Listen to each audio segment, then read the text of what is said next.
Well, welcome. This is a place for your heart, a place for your heart and mine. No prejudice need lay in wait, no careful scandal or great debate, no bigotry or rash opinions, no cavalry of heart divisions, no pious horts or elitism, for none has a monopoly on the truth. So you can leave your ego at the door, because prejudice is a sticky thing and it cancels out the vibe we're in. Each of us is merely a manifestation of moments, our tragedy and history, a mastery of mystery, and all the scars to all our past lives known well. Here the ones you'll see are only what you're shown. Be gentle in this space, because for some it is a home. Not just the furniture and the signs upon the wall, but we think there's something special here, for community has grown. So please consider this lamp-lit night a blank canvas, and observe while these offerings may threaten to unravel us. And be sure to listen to all you hear your mind say, because these stories and voices might not all rub the right way. Because these stories and voices we hold before us might not all rub the right way. Before we go on, you don't need to feel tricked. This is not a religious thing. Despite the grandeur of the space we're in, though sacredness, you'll see, is a very different thing. Thin spaces like this are a door in the ether. They're a place where the veil between worlds gets much thinner, and to the heart and the ego, they can become like a mirror.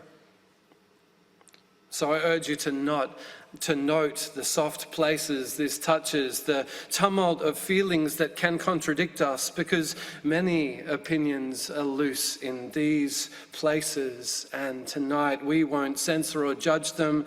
We won't condemn them or snub them, because this is a place for the voice of the people. If all this seems too much, then don't take me so seriously. None of this means anything to anyone anyway, unless you let it be, or unless you're here with me.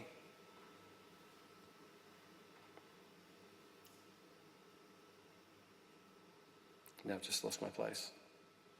You can feel offended whenever you wish, and remember our prejudice that all of us carry, like those ones that voted no for two people to marry. So remember that fear has a way of starting great fires of the stuff that many of us have left far behind us. So check your heart and incline your ear. We see you, friend. We hear your voice, and you are welcome here.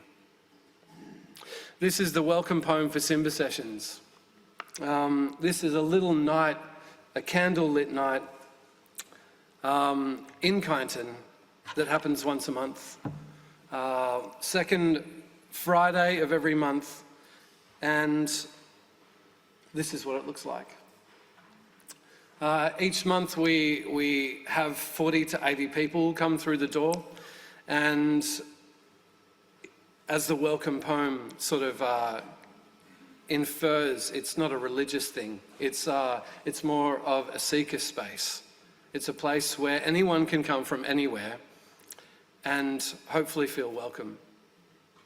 I guess it comes from a place of trying to bridge the gap between, or hold the conversation of multiple religious belonging in a religious space, but yet in a world that's really not religious at all.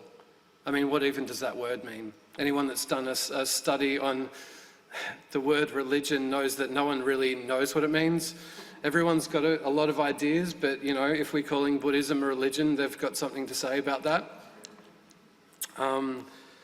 especially if it's about if it's bound by deity. So Simba Sessions is a space where all people can come. It's a gig. We have two musicians and a poet. Everyone pays $20 at the door, and we cook for everyone. We have vegetarian food, so it's halal and it's kosher, and there are vegan options available. The whole idea of this night is a warm womb and a space in a world where we talk a lot about safe spaces, but there really aren't any safe spaces. This tries to be a safe space to be challenged. I think we're trying to lean into, I think what's really become evident to me in this ministry is to try and lean in to create courageous spaces of compassion and communities of belonging. And that's what we do at Simba Sessions. And so I've gone all over with my notes, but we'll see where we can go from here. Bonhoeffer talks about a religionless Christianity. Tillich argued that we should put the word God on the shelf for about 50 years because it's lost its meaning. And Catherine Keller says we need to focus less on what the gospel writers thought Jesus said and more about Jesus's priorities. Being the church, not doing church. How much of our effort goes into Sunday morning? John O'Donoghue once talked about a story that he had with a surgeon. How many minutes have I got? Can you just show me some fingers, whoever's got the gong? 1 minute. It was a story about a surgeon saying that unless a wound was made beautiful, it wouldn't heal. And this is a space for holding the pain of the world. It's a space that not only ministers to the people who come, it's a space that ministers to the artists as well. So I think that's all I really need to say. I'm going through these other slides. It's a night of music and poetry created around a theme. We have a theme each month, and that really opens up people's stories from their lives where they can share. And we also get, through the sharing of their stories, get to reframe our own stories. And it's only in conversation with the other, the societal other, that we truly can change. That's all we really need to know. I guess I just leave you on this last slide that shows there's actually a liturgy to the night as well. That isn't evident to anyone else, but it's I guess. So is it church? I don't know. Do we talk about God? No. Is God present? Absolutely. Anyway, thank you very much for your time.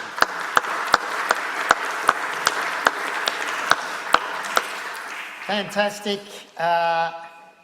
As Sandy makes her way up, I think we can see that Paul is an edge leader who we can learn a lot from, particularly about holding that space where the intersection of Christian spirituality meets with the world in profound ways.